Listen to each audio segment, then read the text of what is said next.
तालीम किसी भी मुआशरे की अहम इकाइयों में से एक इकाई का नाम है।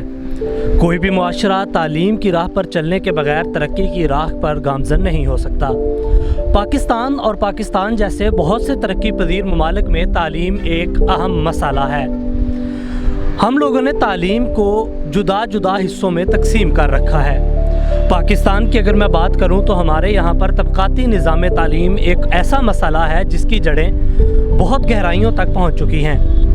तबक़ाती निज़ाम तालीम से मुराद ये है कि हमारे यहाँ पर अमीर के लिए तालीम अलग और गरीब के लिए तालीम जुदा। अमीर के स्कूलों में कंप्यूटराइज सिस्टम जबकि गरीब के स्कूलों में टाट सिस्टम। मैं अपनी ही मिसाल देता हूँ कि आज से चंद साल कबल जब मैं मिडिल का तालिब इल्म था तो हमारे स्कूल में टाट हुआ करते थे।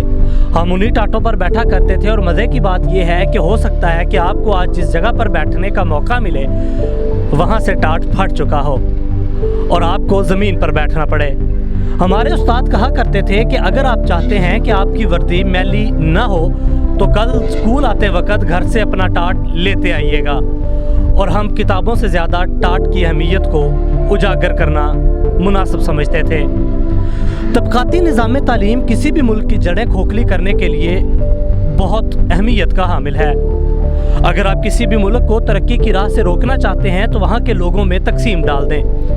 अब पाकिस्तान में जो टाट स्कूल से पढ़ा हुआ बच्चा है और जो दूसरा एक कंप्यूटराइज सिस्टम, जो दूसरा एक अच्छे बेंचों पर बैठकर तालीम हासिल कर चुका है, दोनों की तालीम के साथ साथ जहनीत और फ़हम इदराक में भी ज़मीन व आसमान का फ़र्क दिखाई देता है। जब यही स्कूलों से निकले बच्चे यूनिवर्सिटीज़ में पहुँचते हैं तो वहाँ पर भी इनके सोच और इनकी फ़िक्र में एक वाज़ेह फ़र्क दिखाई देता है। मैं आपको इस चीज़ की मिसाल यहाँ से देता हूँ कि जब एक famous pop singer Cat Steven मुसलमान हुआ तो उसने उस वक़्त के इंग्लैंड के प्राइम मिनिस्टर थैचर को ख़त लिखा जिसमें उसने ये बयान किया कि आप मुझे यहाँ पर मुसलमानों के लिए एक अलहदा दरसगाह खोलने की इजाज़त सादर फरमाएँ।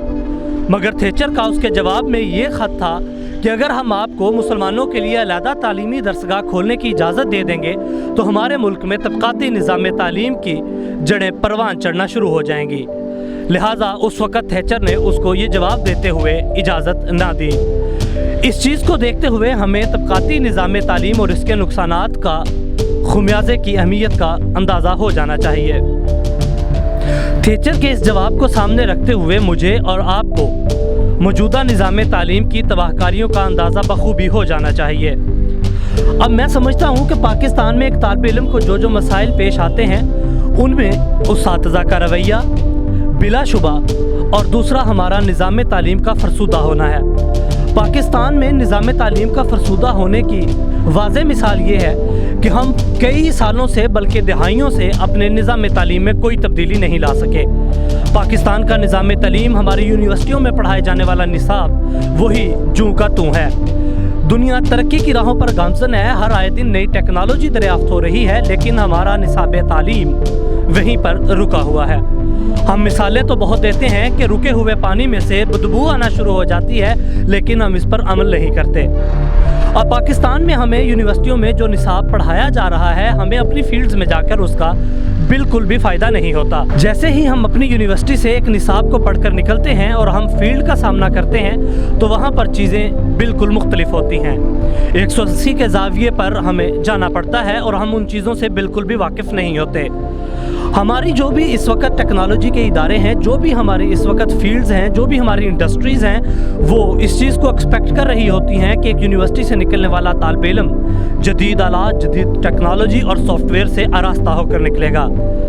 हालांकि हमारे इदारों में बहुत अफसोस की बात है कि हमारे असातिज़ा हमें उन चीज़ों की तरफ लेकर ही नहीं जाते। हमारा निसाब तालीम वही पुराने का पुराना है।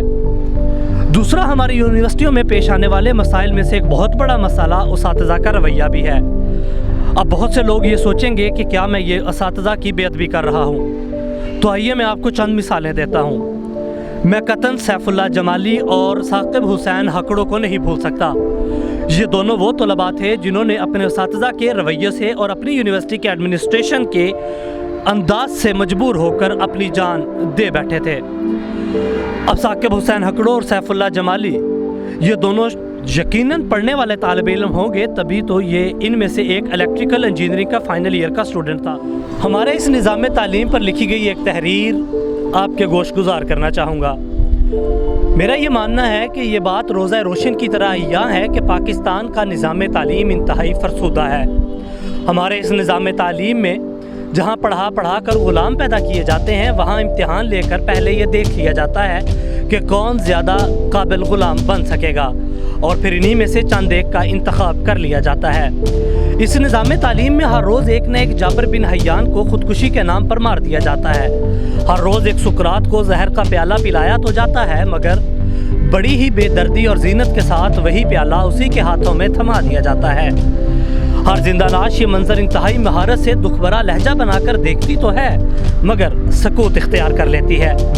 ہمارا میڈیا، جس کو اس مقدس نظام نے 8 گز لمبی زبان فقط اس لیے دے رکھی ہے کہ محوش حیات کے ٹھڈے سے کھلنے والے بوتل کے ڈھکن کو 360 ڈگری کے زاویے سے دکھا کر داد لے سکیں، ہمارے ارباب اختیار تو شاید بھنگ کا پیالہ پی کر سو ہی چکے ہوں، اور وہ بھول گئے ہوں کہ آخر کرنے کیا آئے تھے۔ یہ آکسفورڈ کے پڑھے کل کے لونڈے آج کے بوڑھے کیا جانے کہ یہاں کا نظام تعلیم کا حصول نیب کا سامنا کرنے کے مترادف ہے۔ ہمارے ارباب اختیار سے التجا ہے کہ بھنگ کا پیالہ اتاریں اور نظریں دوڑائیں اس سے پہلے کہ یہ وبا آپ کو لے ڈوبے۔ نظام تعلیم میں بیٹھی ان کالی بھیڑوں سے میں فقط یہی کہوں گا کہ تم مکتب کے مجبور ہو، ہم پڑھے پڑھائے لوگ، تم بھوگو اپنی بھوگنی، ہم جانے اپنے سوگ، تم اونچا اونچا بولتے اور بولو کڑوے بول، بس کان ہمارے کھا گئے تم پھٹے پرانے ڈھول۔